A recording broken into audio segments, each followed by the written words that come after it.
Welcome to the Exponent Audio Insider Podcast. My name is Lenny Florentine. I'm here with Eric from Fidelity Imports, and we're talking about some new streaming products and just really cool stuff that's coming out from Matrix Audio. Maybe you can introduce the company because I know there's a good story behind these guys. Yeah. So Matrix started with three guys in high school who were audiophiles. So first of all, someone that age being an audiophile, we generally tend to think audiophiles being Gen X or older, right? So it's nice to think that we have some younger people getting into the industry. So they, in 2001, they were all in high school and they built speakers. Oh, they're my age. This is even more interesting now. So they're like, cool, we like this stuff. They all went to university and went, okay, once they graduated, now they have the chops. And the first product they built was a DAC. And they're like, we should just start a company. So Matrix was born in 2006. Moving forward, it's completely done by Matrix. So everyone in the company, so they do R&D, constant R&D. Their operating system, they build themselves. The app, they build themselves. The product, they build themselves. They have their own facility. So it is 100% right there. So they're not relying on a third-party app company or OS. And, something happens like, Qobuz decides to go Qobuz Connect. Well, now you've got to figure out how you're going to integrate that. No, they have it right in-house. They're like, no problem, done. So very cool. Yeah, and it's not just using the same thing as everybody else, which is always interesting because, you don't get that like knockoff effect and everything from that you see in a lot of brands, which is super interesting. And now they have a pretty large product assortment, it looks like, from amps to streamers, to standalone streamers, and I'm guessing DACs and just everything. So what kind of products are we talking here? All right. So I might have covered them all. Yeah. So they really, initially focused on streamers, and they make two models that are transport only. So it's a streamer with a digital out. They make 5 models that are streamer DACs.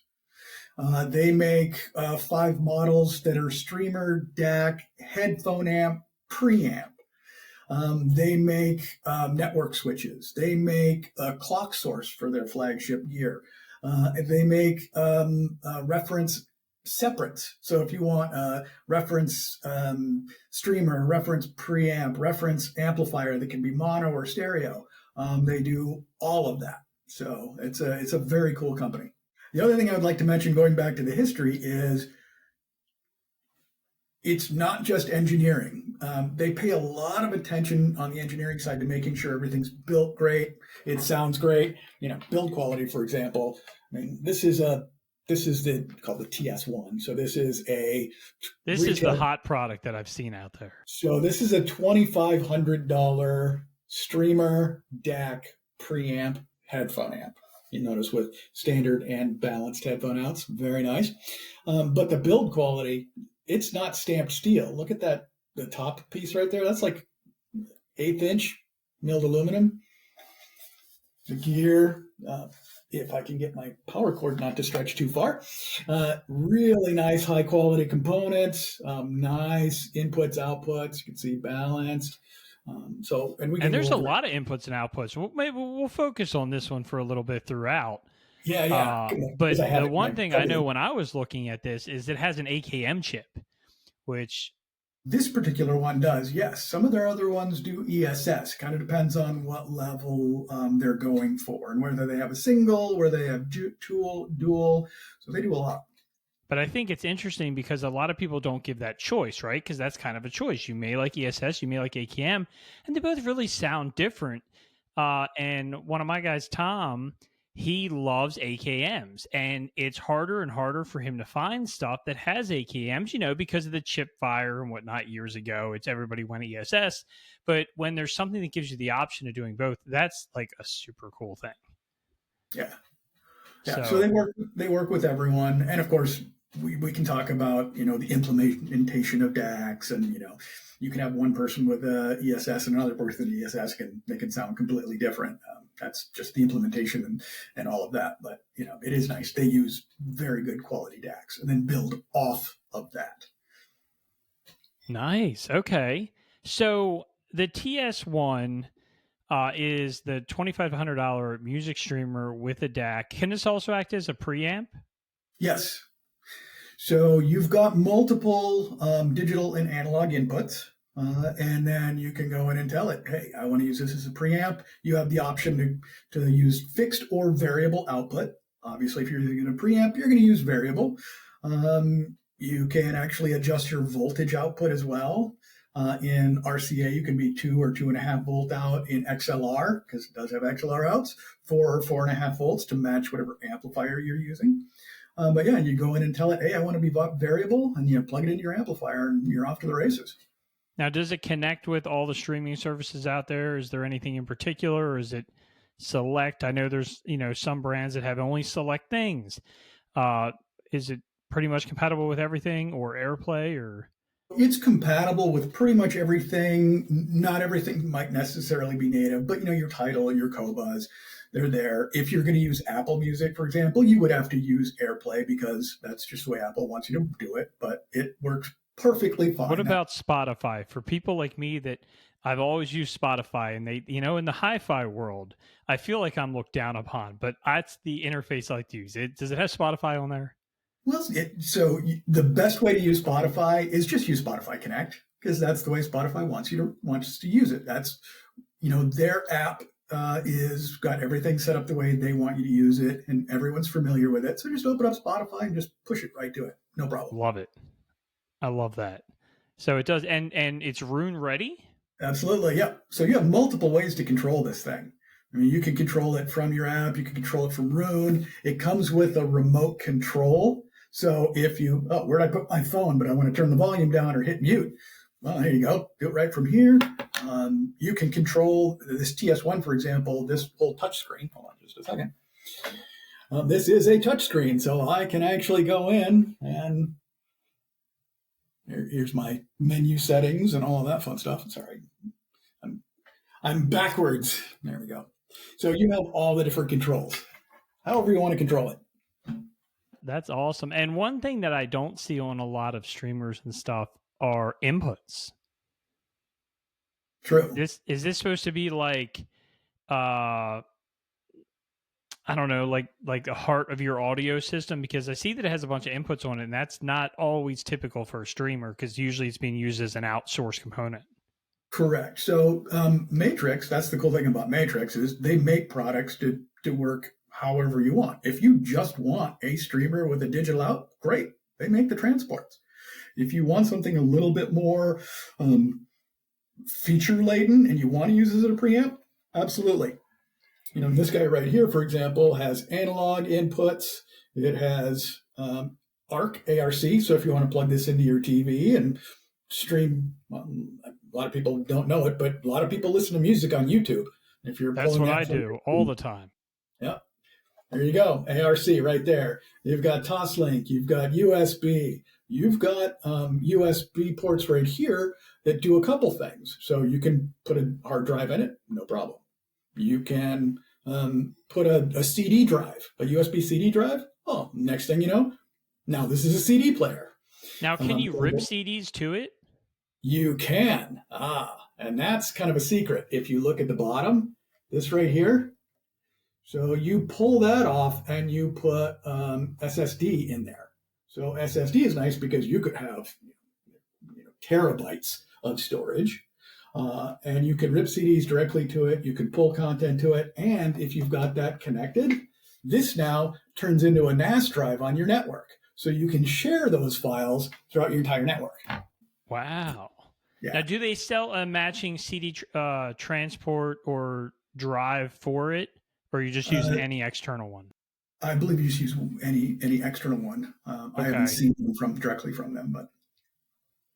So what kind of features are on the screen? I love screens. Everybody loves screens.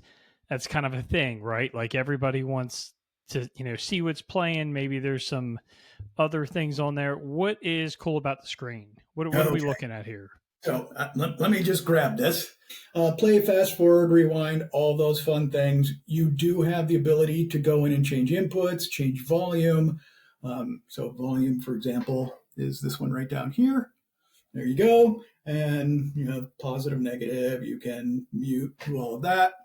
And if you press this settings right here, you have access to pretty much everything you would ever need. You can set up your network, you can do updates, you can change languages, you can change filters. So again, just from the front screen, you can do most anything. What you would need the app for is to initiate, let's say you go through, like I'm using Qobuz, for example. You can use whatever streaming service you want, but you would initiate it on your phone and then say, this is what I want to watch or listen to, hit play, and it starts playing. Then you can either use the front, you can use the app, you can use the remote, however you want to fast forward, rewind, change volume. It's all there for you. What's interesting with a screen, and this is something that I've never heard before, but I was over a friend's house setting up their system, and he was like, I love that my streamer has a screen. And he said, because it makes it feel tactile. It's like some people like to pull out the record and open it up and put it on the turntable and do all that, and that's tactile to them. But for him, the tactile thing was walking up to the screen, not controlling it with the phone, and searching through the tracks and finding what he's going to play next. That was, and I never heard it put that way. Like I was always like, this is the most untactile thing ever, but it's not really true. A lot of people enjoy the interface and searching on the box instead of just on the phone. Yeah. Now, is there any types of displays while the music's playing? Do you have any meters or anything like that, or album art? So album art, yes, you can see this right here, but you also have the ability to do this. Right, come on, give me my meters there. Can you see them? I can see them. Like it's a little washed out for me, and I'm also looking at you on like a 3-inch screen 4 feet away with no glasses, but it's nice that is there just one set of meters right now? Yeah. One style of meters, and they move with the music, but they're not accurate. So if you turn the volume up, you don't see the meters going up. It's really a cosmetic. Well, I think any of the meters on and really any streamer is pretty cosmetic. And, maybe that's something in the future, they work with their own products. They do a firmware update. Maybe they introduce some new stuff, have some fun with that. Because I think that's something that attracts a lot of people to these different streamers with screens is the look of the meters. Yeah. And I actually didn't know that there were VU meters on there. I was looking through the website. I'm like, I wonder if there's meters on this. So that's cool to know that there are meters for people who want the meters. And it looks from here that they have that nice white look to them, which is really cool. When you see it in person, it really looks like they're actual meters recessed behind glass. So the resolution is really quite good. I know you couldn't see it on screen just because of my camera and all the glare. They might be able to see it. It could be coming through completely clear to them. So no, it wasn't on my screen either. So that's my camera. I do apologize, but it's a webcam. And you can only do so much. But the resolution on this is really quite nice.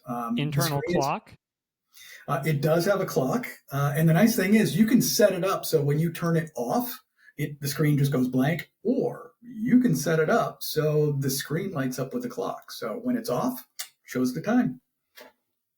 Oh, I like that. I was actually going to ask if there was a screen clock, but there is an internal clock for the audio though too, correct? Well, I mean, every digital device needs a clock for digital media, but as far as timing clock, yes, it ties in with your. So in this case, I have my iPhone connected to it, and it goes, "Oh, I'm connected to your phone. I know what the time is now." So it displays that. Can you hook up an external audio clock to that? So this particular model, no. There are Matrix products that you can add an external clock to, and they actually make an external clock. The model of that is the SC1, which is their own clock source. I actually, for the first time, used a clock yesterday, and I've been explained how these work and everything over the years, and I feel a little educated on it. But for the first time, I actually hooked a clock up to a streamer and was actually kind of amazed by the results. And I don't know, like it. I guess it doesn't make a lot of sense to me that it would make a difference, but it really did. So them having an external clock available, there's not that many brands out there that have external clocks because I don't think enough people know about it to know of what a difference it makes to the quality of the sound. Right. So when you're looking at clocks, a really good clock and timing is key when you go into a DA. That way you get less jitter. So jitter is kind of what makes digital sound digital. So a good clock doesn't make it sound analog. It just doesn't make it sound digital, if that makes sense. That's Well, I'm telling you, if anybody out there has not used an external clock, like you got to try it because it really does wonders. And then the other thing this has that I'm looking at is you can add a linear power supply. yes. So is that just taking is that like deactivating the internal one so that you don't get as much interference and you're using an external one? Is that how that works? There we go. So you plug it in right there. You still have to keep this cord plugged in. It deactivates the internal power supply, but you leave that cord plugged in for the ground.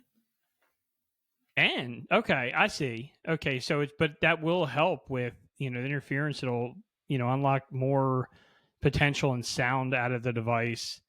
Generally, the Having better the power supply you have, the lower the noise floor.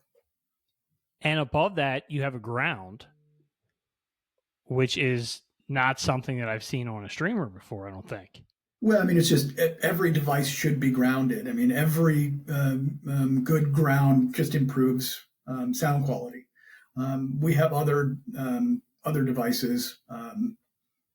For example, the new Unison Opera Black Edition tube electronics, they have multiple grounds. And by doing that, it's making a tube amplifier much, much quieter. So power supplies, grounds, all these things really help improve the sound quality of product. And the same thing with the Matrix Audio. Adding an extra power supply can lower the noise floor, make it quieter, make it cleaner.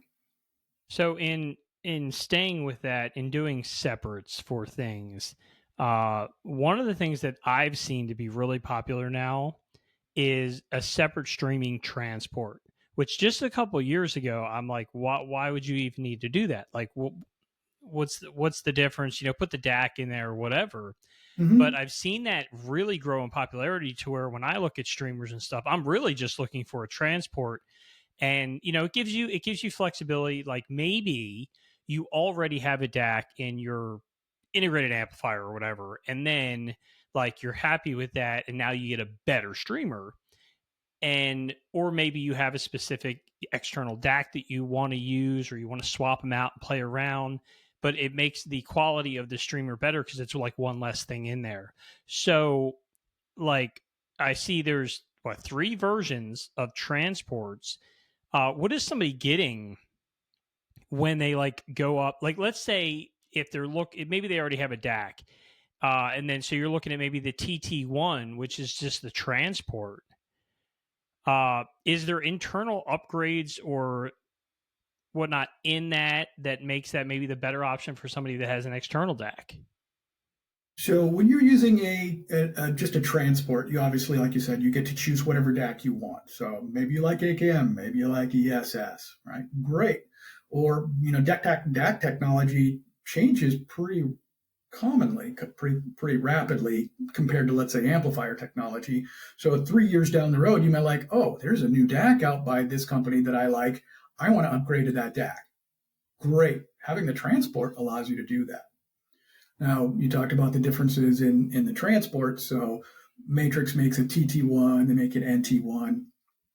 And as you move up the line, you start dealing with better clocks, better DACs, dual DACs, lots of different technologies that go in. So you're looking at just a better digital signal coming out into your DAC as you move up the line. And looking at the TT1, you guys make a big deal, or Matrix makes a big deal about having an auto CD ripping function. I know we talked about the CD earlier. Is this something that's also in the TS1, or is this specific to like the transport models? Actually, I would need to look that up. I don't know off the top of my head. But they kind of push a one-touch copy. I'm looking at a picture on the screen. It comes up. Do you want to rip the whole CD? Like, they make it really easy. And a lot of people, CDs have become popular. They're less expensive for the most part than vinyl. You can have more of them. It takes up less space. And a lot of people like the quality of CDs. And to be able to save them onto the hard drive is a very popular thing. So having the ability to just hit a button and you're done. Yep. That's pretty cool. You just need to add the hard drive, Mm-hmm. the SSD card to the bottom of the unit. Those are sold separate. You can buy whatever brand, whatever whatever size you want and put it in there. But yeah, that's a really nice convenience. What do you think differentiates the Matrix streamers from some of the other brands that are out there? That's an excellent question, and I can tell you my personal experience. So, we've talked a lot about technology, about the engineering side of this, what it does, how it's cool.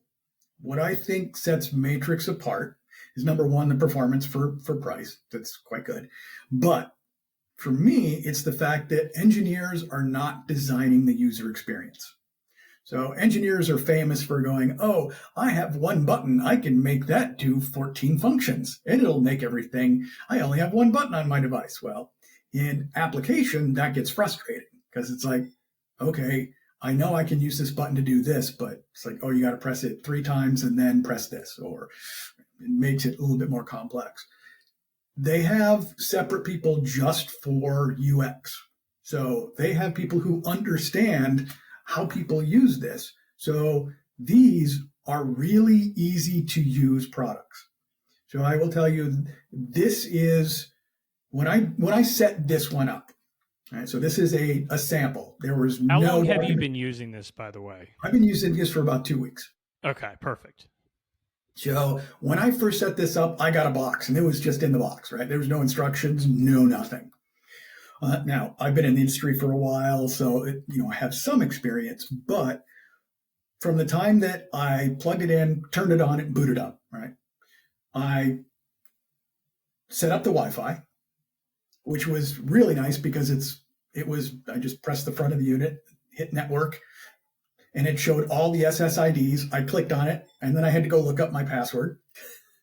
And then I opened up the app, and I'm like, let's do Cobaz. And then I had to go look up the password. But from this thing powering on to me listening to music was less than 5 minutes. See, that's amazing in itself, because I know there's a lot of streamers out there that are not that easy. Maybe they're complicated to set up. I mean, there's all different reasons that can make things complicated, and it's not all of them, but I've seen that where it can be a little difficult, and even the user interface over time can be like, how do I do that again? Like, have you found yourself like questioning a lot how to use it, or are you just like, psh, you're good? No. So, and just to give you a little anecdote, I literally, once I set this up, and I did a dance because it was so easy. I was so happy. I'm like, this is going to be awesome. This is going to be a fantastic piece. And then controls, whether it's from the front of the unit or from the app itself, everything's right there on the surface. And what I mean is, if I want to change volume, I don't have to go into a different screen to do it. Everything that I need for immediate, quick control, pretty much everything that I want is right there immediately, right on that first page. Now, volume, you have your plus and minus. If I want to have the little dial that comes up, then you got to tell it to bring the dial up, but that's just touching the volume control, and it does that for you. So yeah, you don't have to dive through menu systems to get to what you need. Now, there are some things that are buried, 3-4 pages deep. I think that's about as deep as it really goes.